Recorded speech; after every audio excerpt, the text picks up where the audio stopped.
What is up, my friends? Welcome to day 31, 75 hard. This is another episode of the series. Gosh, it feels good, y'all. It feels good to be in the middle of this. What's crazy to think is in 5 days, 6 days, 6 to 7 days, we'll be halfway done with 75 hard, which is just like crazy. It's actually crazy. It's gone by so fast. But just want to ask the question, what does it look like to live the Word of God? You know, one of the things I think it's so important for us to have a Sabbath day.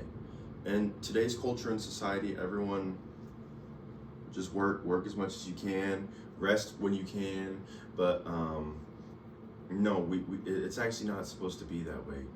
We're to work for 6 days, we're to rest on the 7th day. We're to have a Sabbath day. And today's my Sabbath day, guys.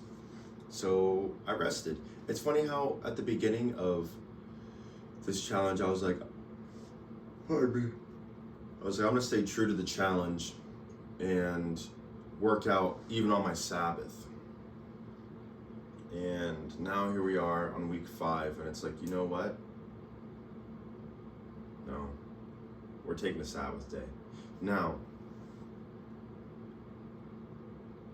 I'm not doing cheat meals. I'm still doing my gallon of water. I'm still reading my book. The only thing we're not doing is working out. And it's like, well, you're not, then you failed. Then you failed the challenge.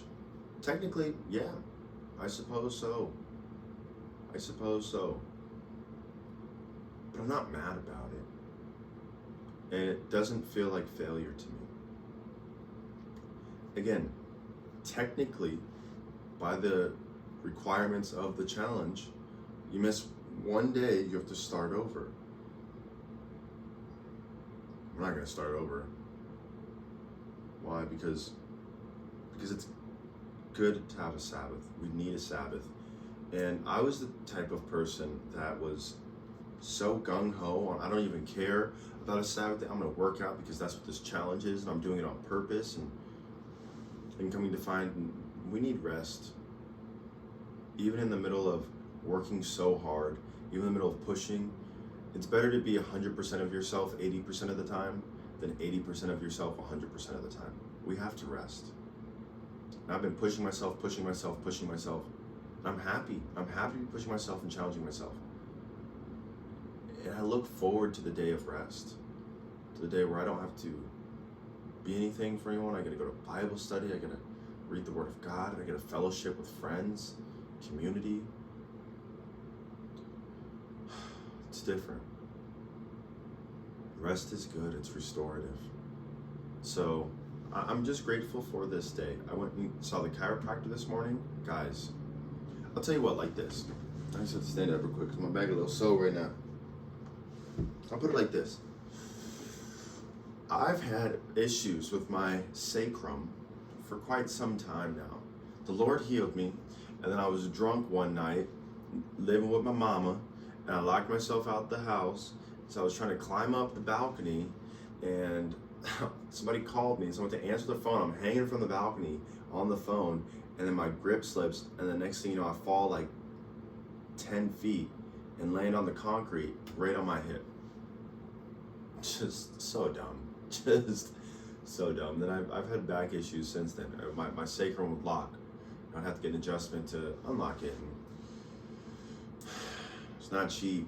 $65 a visit because I didn't have insurance and yada, yada, yada. Anyways, I got insurance, or I got benefits working with Costco, so I went to go get the adjustment, and all of a sudden, my benefits aren't going through, so they raised the price, so it cost me $70 out of pocket. Now, it'll get reimbursed and everything, so I'm not upset about it. It was just a little unfortunate. I was like, man, I finally got it. I was excited to use it, and then when I go to use it, it's like, nah, you gotta wait. So there's just some miscommunication there. But we'll get all that figured out. Anyways, going back to the back problem. issue that I've kind of dealt with for a little bit. What happens is when the sacrum locks up, the glutes stop firing. And when those start firing, it means other muscles have to compensate to make up for the difference. Also, when my sacrum locks, it means that my hip's not rotating the way it needs to, which again causes compensation, but it also limits range of motion. And so I'll start to notice that my hamstrings start getting really tight because they're in a stretched position and then they're trying to stretch, right? I'll notice that my calves get really tight. And so I don't know if I've talked about the last couple of days in my videos, but my soleus has been sore. Like, it's been getting more and more sore. And yesterday on my run, when I was doing 5 miles, I got to mile 3 and I was like, gosh, this kind of hurts. So I stretched out and then I did my last 2 miles. By the time I got done, I'm walking out of there and I'm limping out of the gym. So I'm like, dude, my ankle, like my calf hurts so bad. So when I was talking to my chiropractor, Brian, great guy, phenomenal, really intelligent, loves what he does, and he works really hard and he knows the human body really well. One of the things he was telling me, he's like, Noah, remember this, that if the calves start working more than they're supposed to, it's a telltale sign that your mechanics are off. And so we got to line up those mechanics.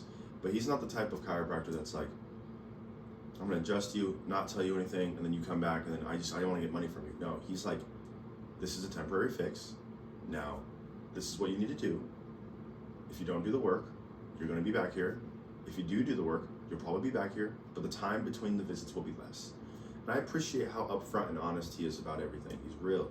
And so that's why I really enjoy going to him. And because he's also one of the only chiropractors I've been to that can actually do the adjustment that I need. And so I got the adjustment today, and immediately when I stood up, I didn't feel that compensation anymore. I will say, however, there was an effect from the compensation. So although it didn't feel the pull of compensating anymore, they were compensating and they were sore. So I still feel a little bit of soreness, right? They're still more sore than usual. Nevertheless, I feel a lot better. So gonna hit my 5 mile run tomorrow, and it's just a training day, so probably hit about a 9-minute pace. And then Saturday we got our long run, so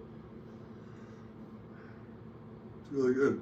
I've decided that I'm gonna do my leg day on Fridays, another leg day Friday, and it'll be good. It's gonna make sense because it's better for me to do my leg day before my long run. That's what my program recommends.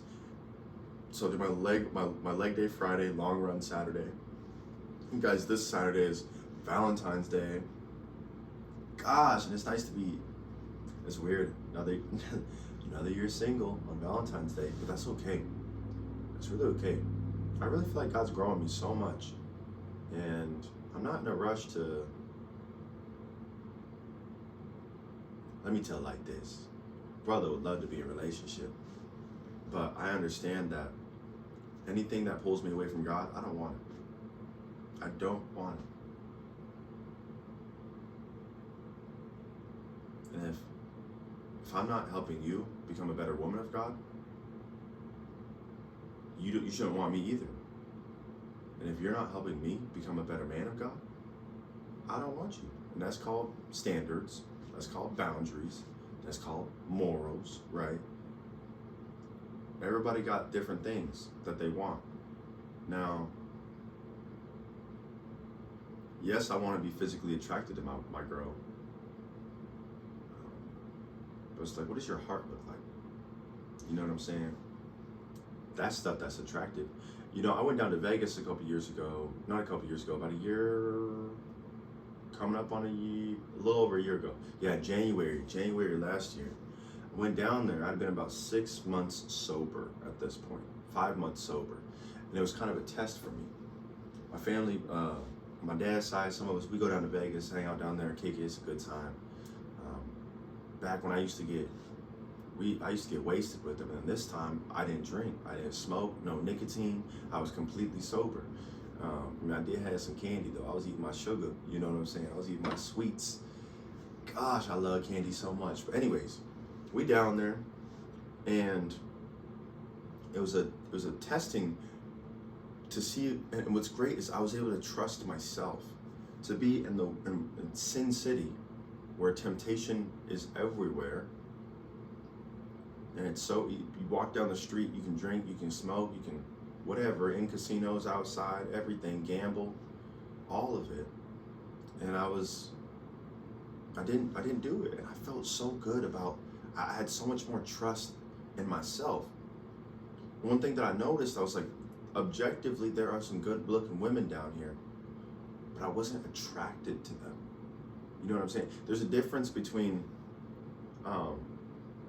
beauty and appreciating objective beauty, and there's a difference between being attracted to somebody. You know what I'm saying? When you are attracted to somebody, it's something beyond physical. And I don't even know how to articulate that quite well yet.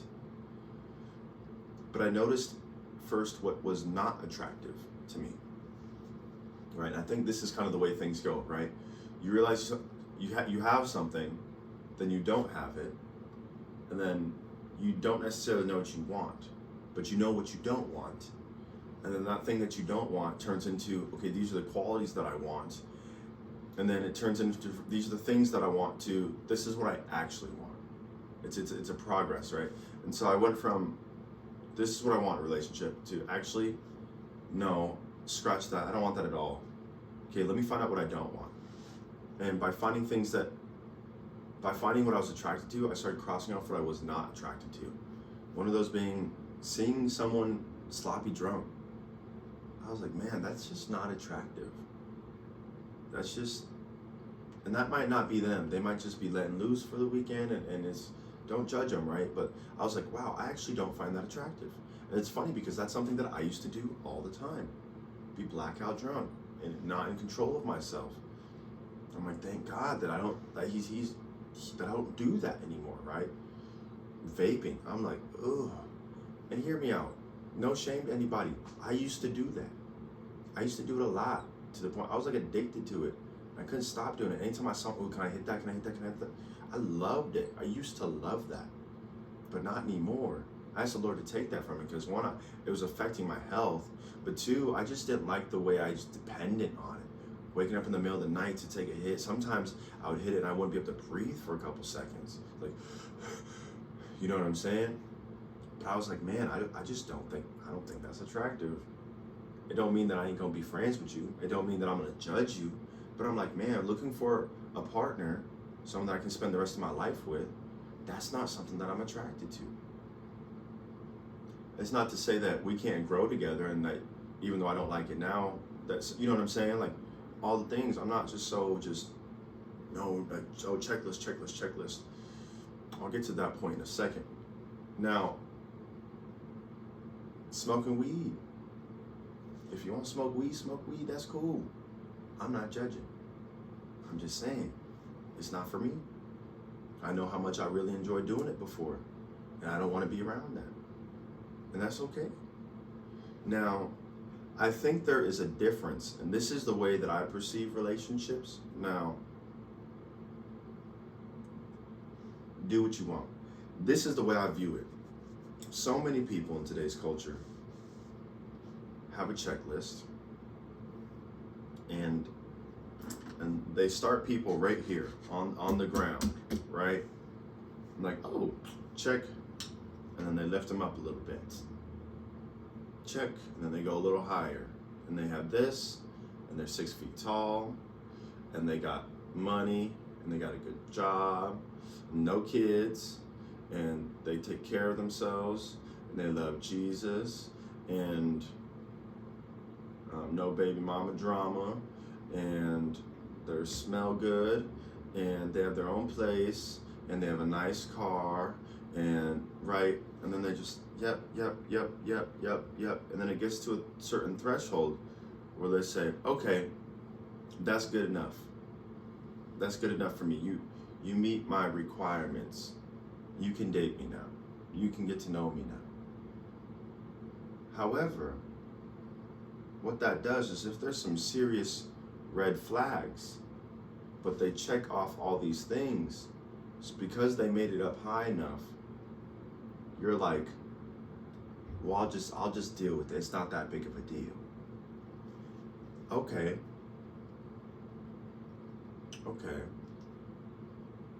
And so maybe what you do is to, instead of avoid those red flags, you just make the bar higher. And you make it higher, and you make it higher. And what that does is it becomes unrealistic, because now they've got to be perfect in order to be with you. And that's not fair either, because you're not perfect. And you've probably got some red flags too. So how do I view relationship?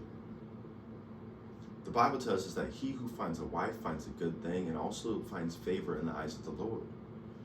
He who finds a wife. I'll tell you what, a little boy ain't gonna find a wife. Why? Because he don't even know what to look for. A young man ain't gonna find a wife. You know who's gonna find a wife? A husband. Why? Because he knows what to look for. And so I've been growing.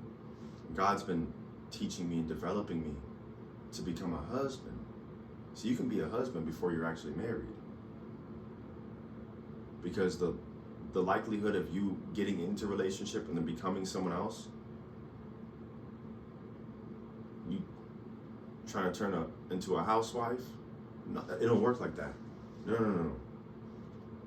And also there's a hesitancy for me to try to think like that, because if I was the reason that you changed, if we don't work out, you're just going to go back.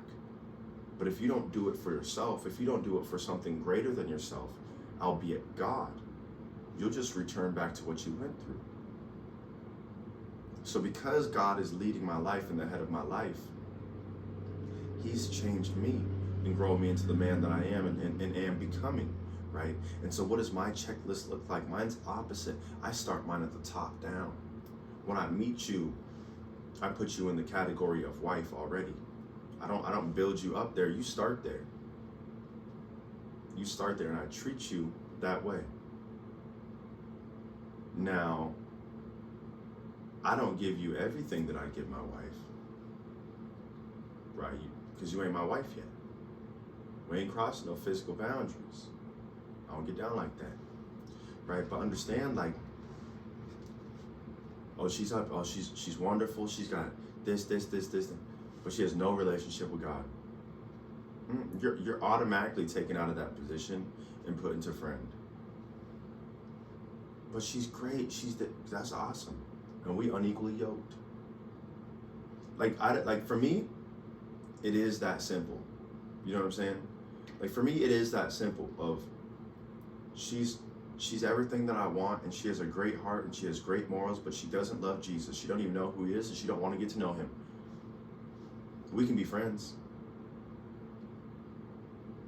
We can be friends. But I'm not going to pursue an intimate relationship with you if you don't know who Jesus is. Why? Because he is the center of my life. And if he's not the center of yours, you will not understand my driving force. You can't understand me, because I'm trying to be like him. You see what I'm saying? So that for me is what it is. For me, that's the simple story. For me, that's the simple truth. Is okay. Who is this woman? Oh, she's beautiful. She's intelligent. Cool. What's her relationship with Jesus look like? Yeah, I believe in Jesus. Okay. What does that mean? Tell me more about it. Let's talk about it. How does God speak to you? Okay, cool. How long have you been in a relationship with him? How do you tap into his presence? What's the one thing you can do that just brings you close to him? What's he put on your heart for you to do? What's his purpose for you? Do you know how to die to yourself?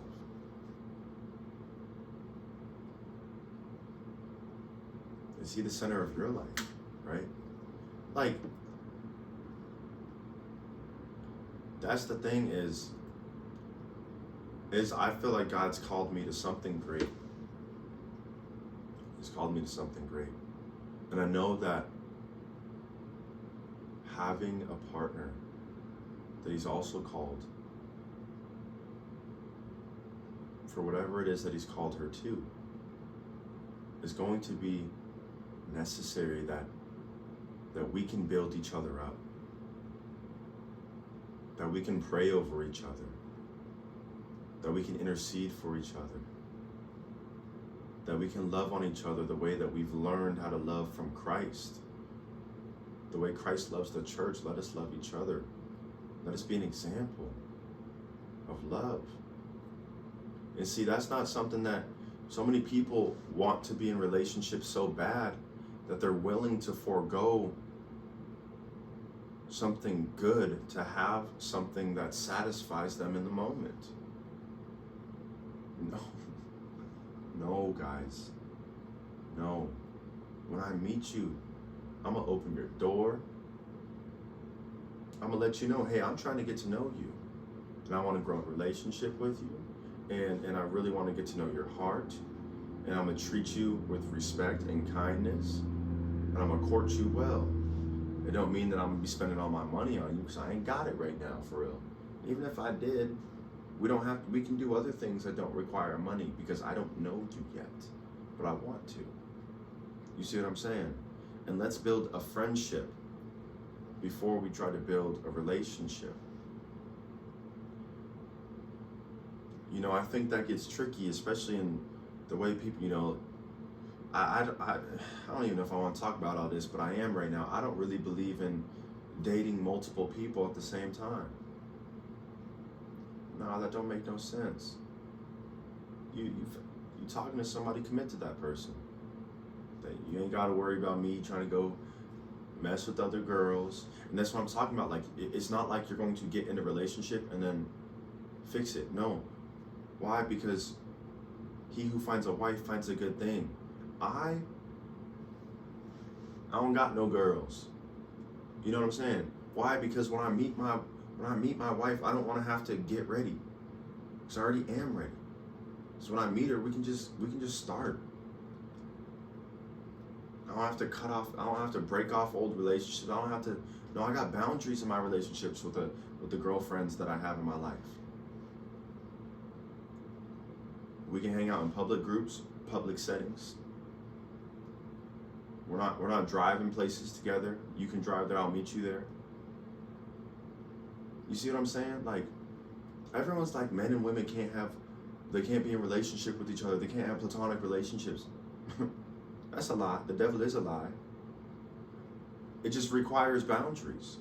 It requires respect. There's also this other thing that I've been thinking about today, and that is, if it is too great for you, don't put yourself in that situation. True. Listen, if I got somebody I work with that looks real good, but she dating somebody else, what I'm gonna do if I know and this is just a hypothetical, if I know that I'm somebody that's like, that doesn't care about their relationship and wants to get with them and stuff, then I know that I'm not gonna be respectful of their boundaries, of their relationship, of them. And so, in order to this is the thing. If you know that's what you're like, don't put yourself in that situation. You know, I think that it's incredibly respectful to be like, look, you're exactly my type, and you're married, so I'm not gonna talk to you. Well, I think you look really good, but I'm married, and I respect my wife too much. The devil is a lie. Get behind me, Satan. Unless you have something to talk about work, I respectfully, I don't want to have conversation with you. I don't want to have relationship with you. I don't want to put myself in a position where I can be compromised. So if you have any semblance of respect for me, keep your space. And if you need to, find somebody else to ask for you. You know, don't put yourself in, men, you don't have to fight a battle if you're not in the arena. You know what I'm saying? Men, If you're getting into a relationship with somebody and y'all are unequally yoked, don't sleep with her. Because what's going to happen is now, I don't know, because we're connected now and we're bonded, and now I care for her, but we're unequal, and I want to try to figure things. What are you talking about? You sound confused. What do you mean you want to try to figure things out?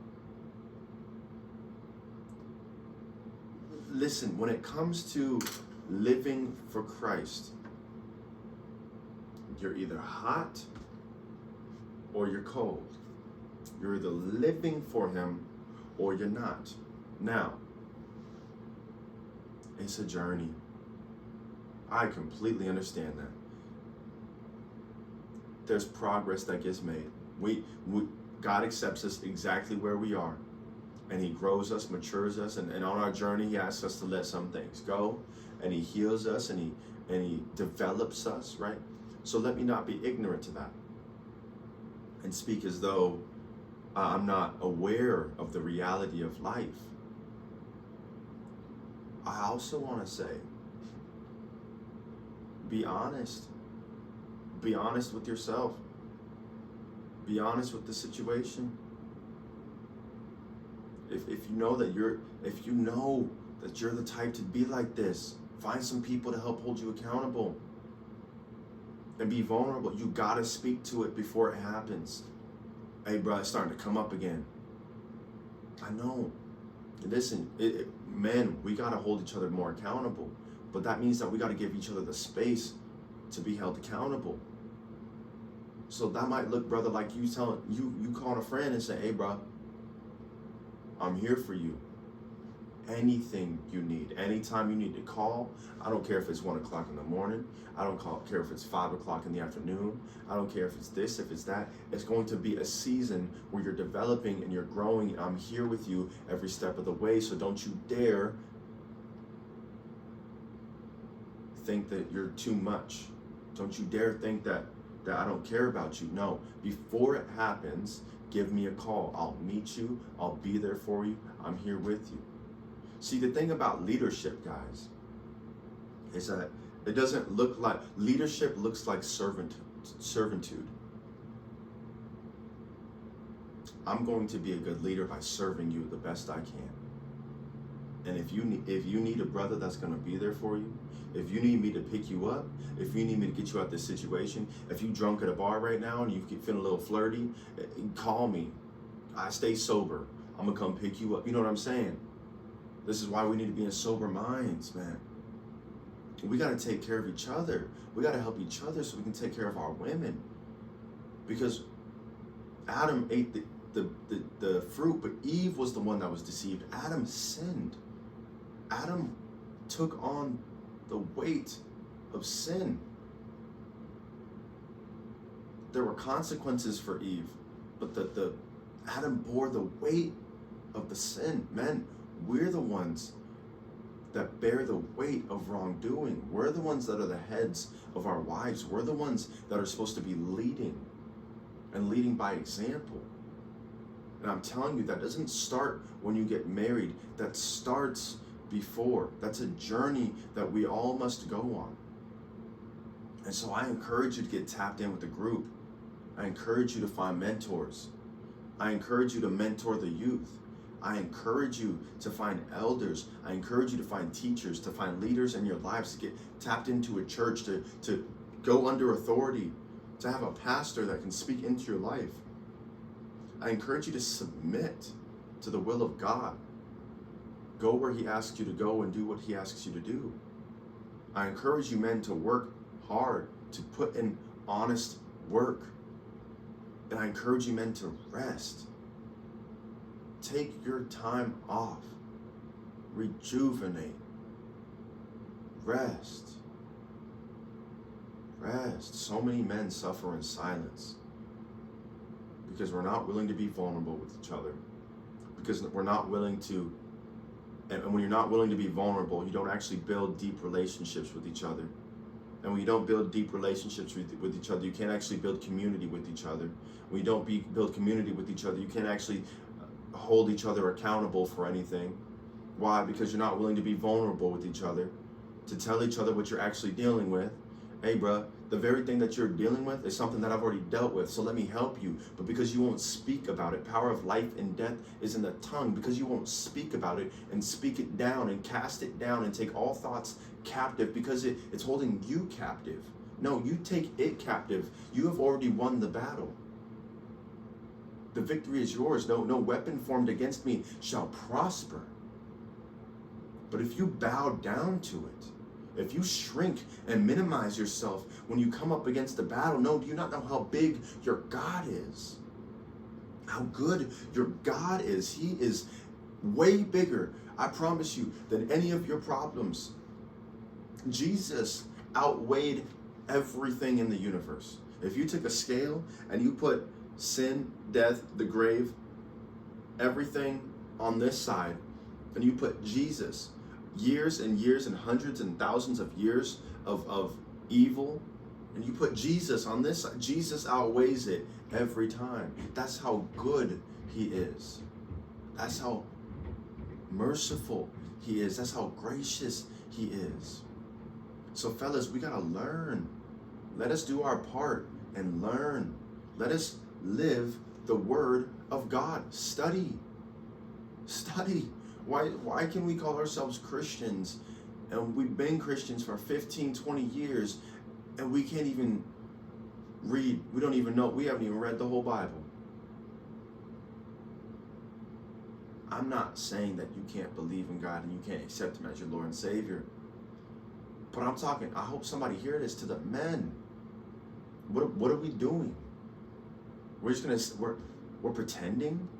We're telling people, yeah, I'm a Christian. Then we're sleeping with women on the weekend. I'm a Christian.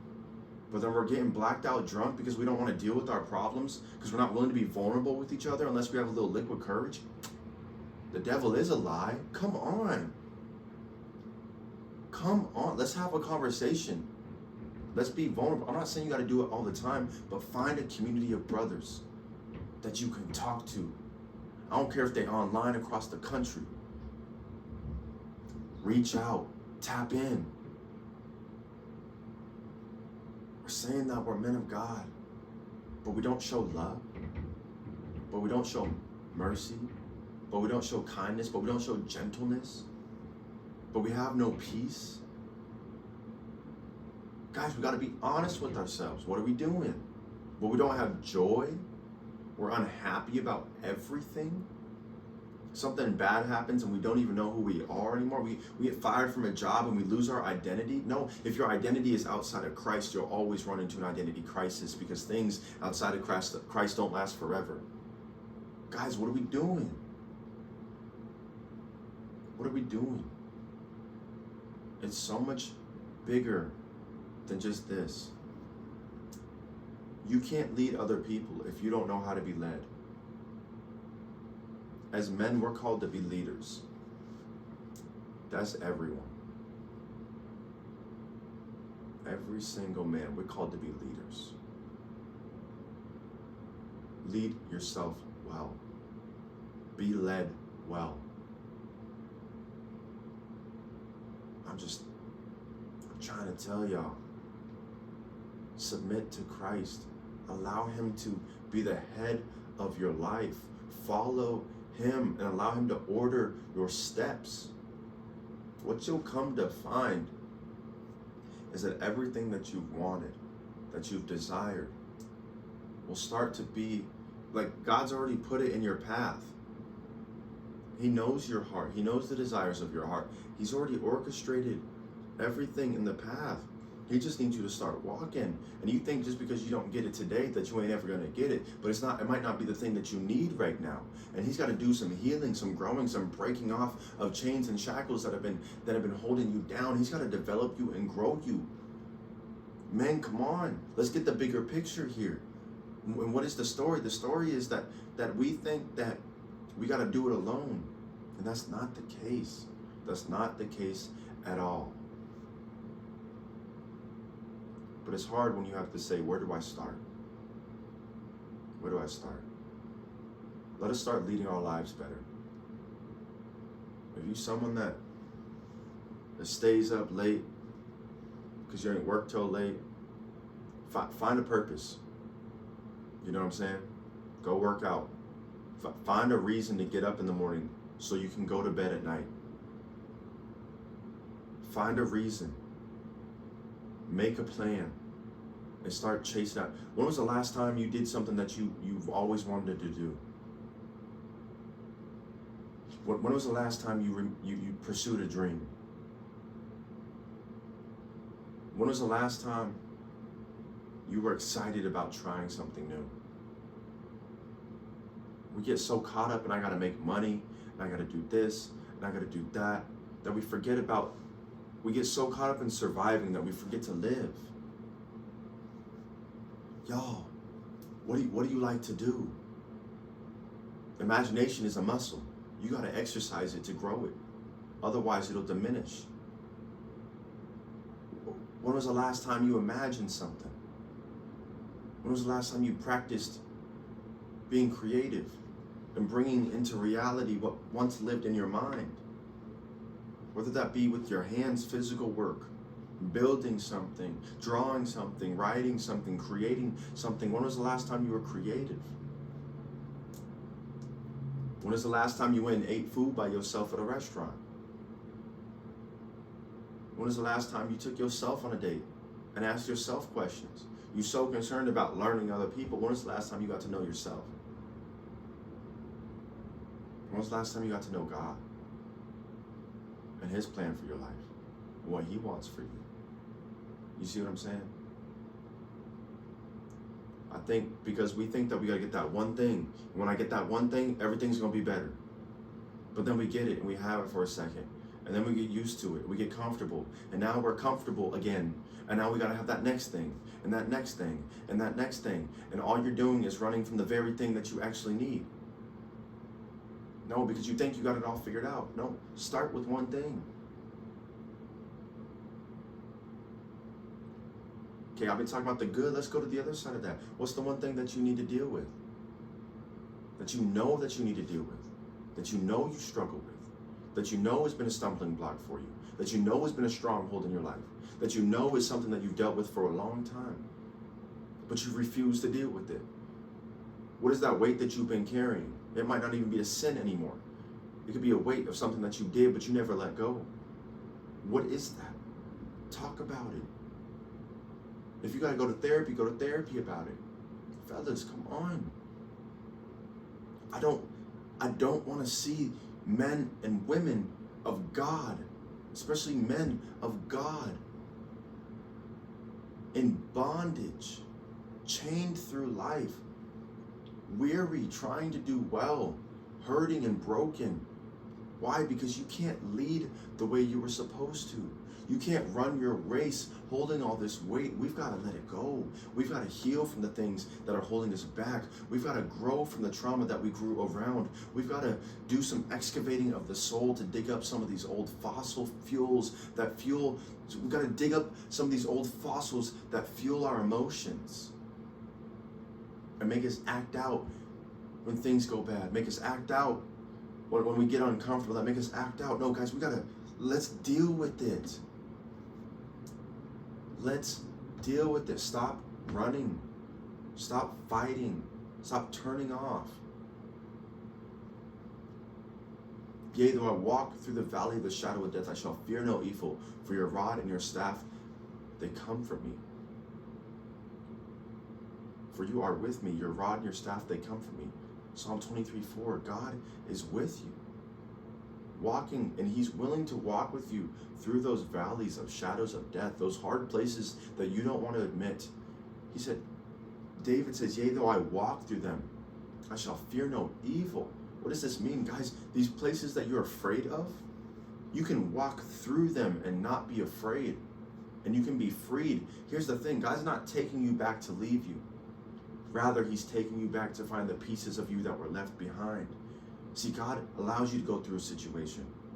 He develops you, He grows you, He matures you because of that situation. He brings you out of the situation and then does all those things, develops you, matures you, grows you. And then he takes you back into that situation with a completely different perspective to find the pieces of you that were left behind. Oh, I now understand that I was acting this way because I was seeking validation from people. I was behaving this way, and I wasn't actually being myself. But I understand that part of me was real.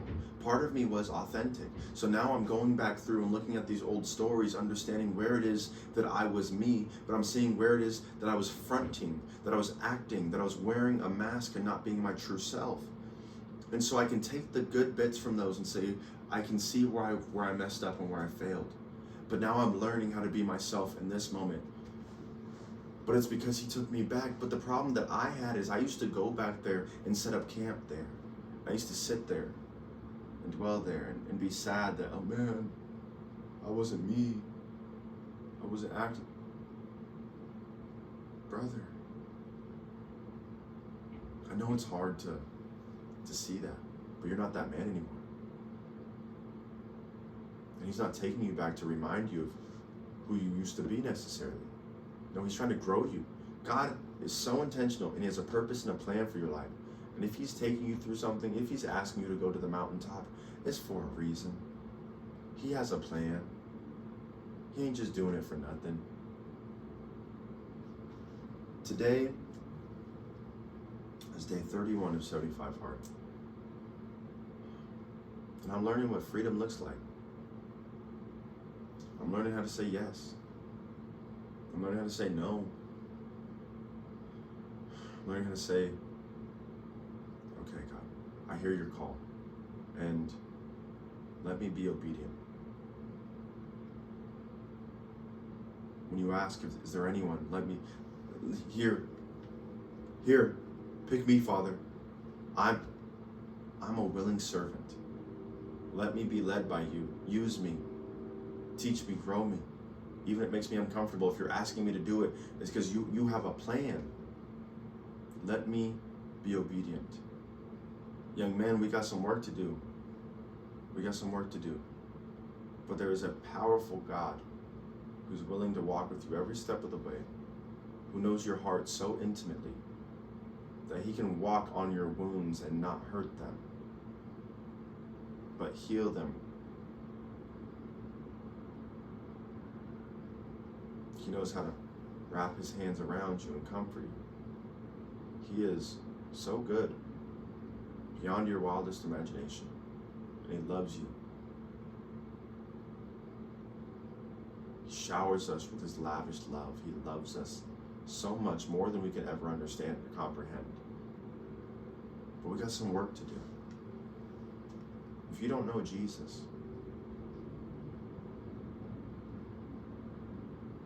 that's okay. But I'd encourage you, give him a try. If you don't know Jesus, I ain't gonna shame you. I grew up in the church. And there was a point in my life when I denied him.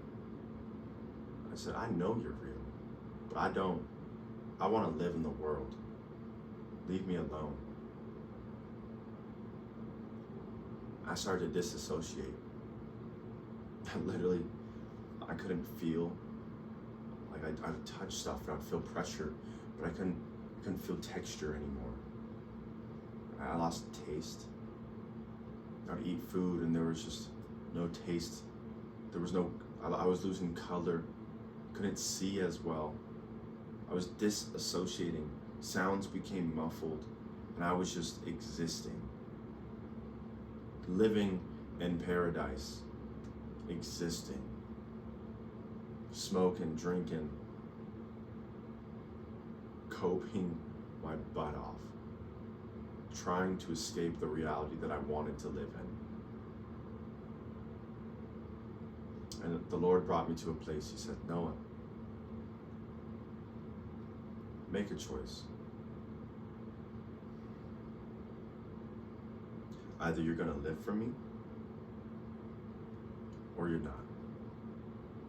I'm not going to make you. Make a choice. What do you want to do?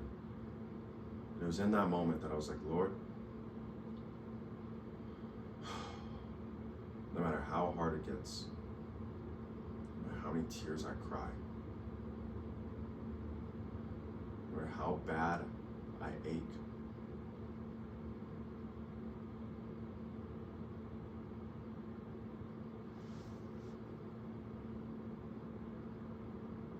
I'm with you. My dad gives this analogy of, if you're in the middle of the ocean, in terms of life, the journey that you're on, swimming back is just as much work as swimming to the other side. I told the Lord in that moment that I'm going to swim for your team. I'm going to swim for your team, for the kingdom of God. And I'm going to keep swimming. I'm going to keep swimming. And it feels as though, like, sometimes I get lost. Close my eyes for a second, I look up, and when you're in the middle of the ocean, it's hard to orient yourself when there's no land features.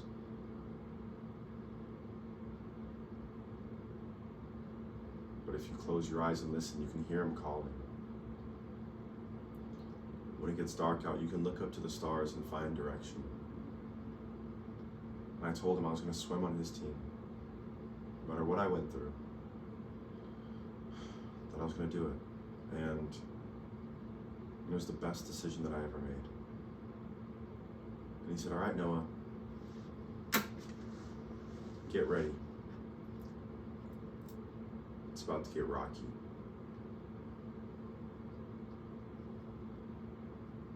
It's about to get hard. But don't forget, I'm with you every step of the way. So, all right, God, well, I just want to get close to you. What do?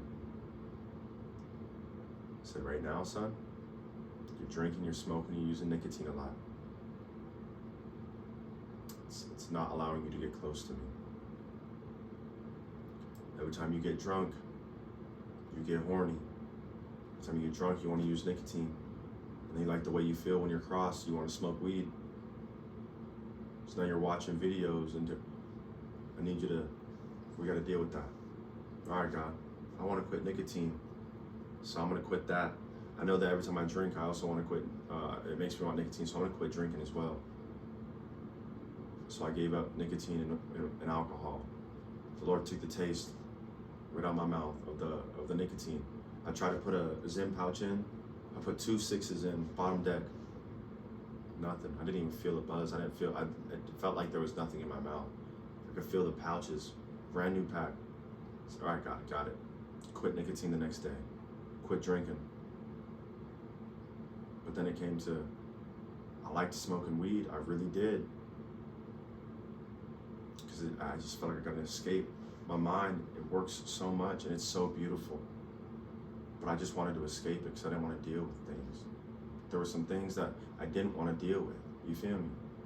I didn't want to think about them. I just wanted to run. I wanted to cope. And God's like, no, son, no. We're going to deal with this. And so he started to show me about this spirit, Jezebel spirit, that was greedy, that was an insatiable desire for more. That when I drank, I didn't want to just drink, I wanted to get drunk, I wanted to get hammered. When I smoked, I didn't want to just get a little high, I wanted to get so high I could barely move.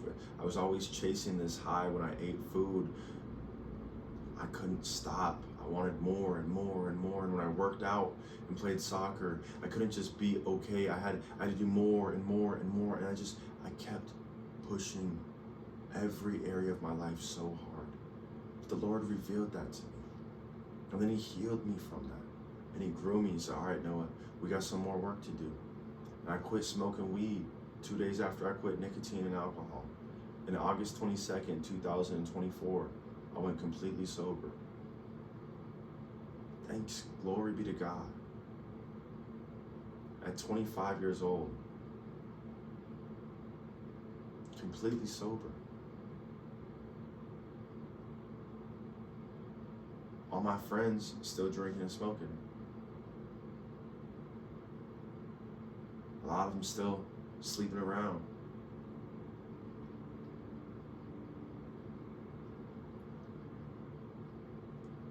but the Lord has been preparing me for something.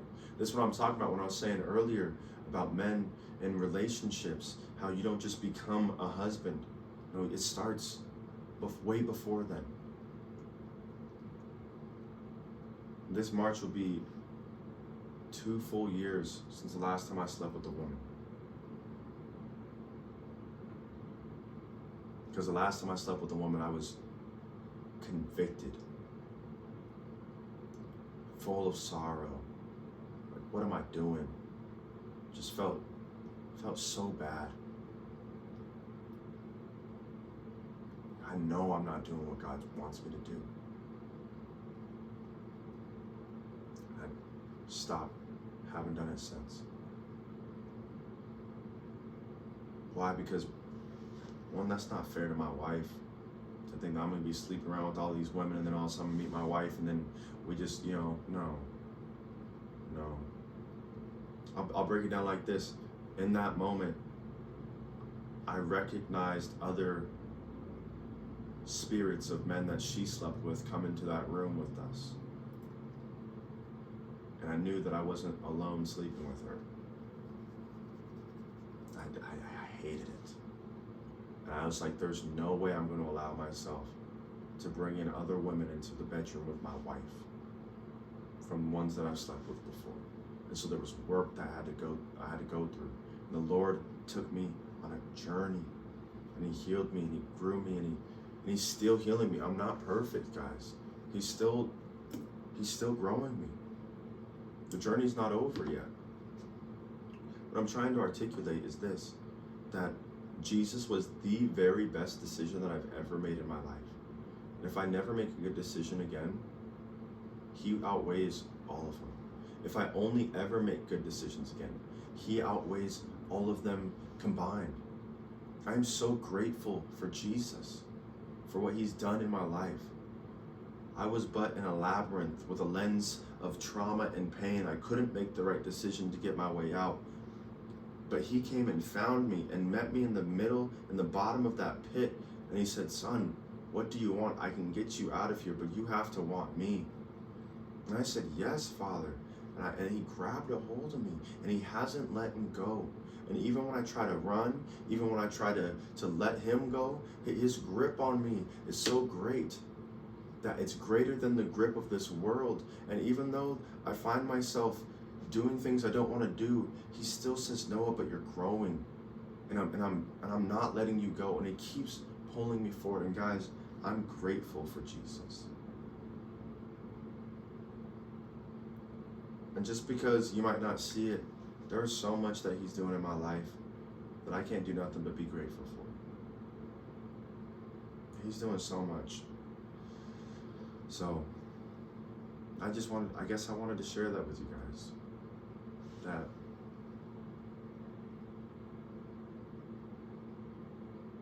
Jesus is so good. So keep going, keep growing, and take some responsibility. Faith without works is dead. So as the body apart from the spirit is dead, faith without works is dead. Meaning that the body is but a vehicle for the spirit to move through. Meaning that works is but a vehicle for our faith to be moved through. So let's prove our faith by doing the work. God, you told me to go, I have faith, and so therefore I start moving. And as I start moving, I see things starting to come to life. God, I see the path, these things that I've wanted. You told me that I could have them, but you told me that I had to start moving. And so now my works I'm finding my faith growing through my works, not by my works, but through my works. Thank you, Jesus. Peter, walking on the water, he stopped doing the work. He stopped walking. He stopped believing. And therefore his faith was no longer coming through. And what did he do? He started to sink. O ye of little faith. But he believed, but he stopped doing the work. He stopped keeping his eyes focused on Jesus. Sometimes that's the work, is just staying focused. So whoever needs to hear this, it might be time that we focus back in. It might be time that we start to pay more attention. You feel me? All right, y'all, it's time for me to get to bed. I gotta do my journal for the night. And then get up and hit a workout tomorrow morning. We got chest atrophy. Yes, sir. I love you guys so much. I am grateful for each and every one of you, or each and every none of you. Nevertheless, this journey has been wonderful so far, and I'm excited to keep traveling it. I pray that you guys would all have a blessed night, that anyone this reaches, that God will bless you. And men, let's keep working hard. Till next time, love you guys. See you next time. Peace.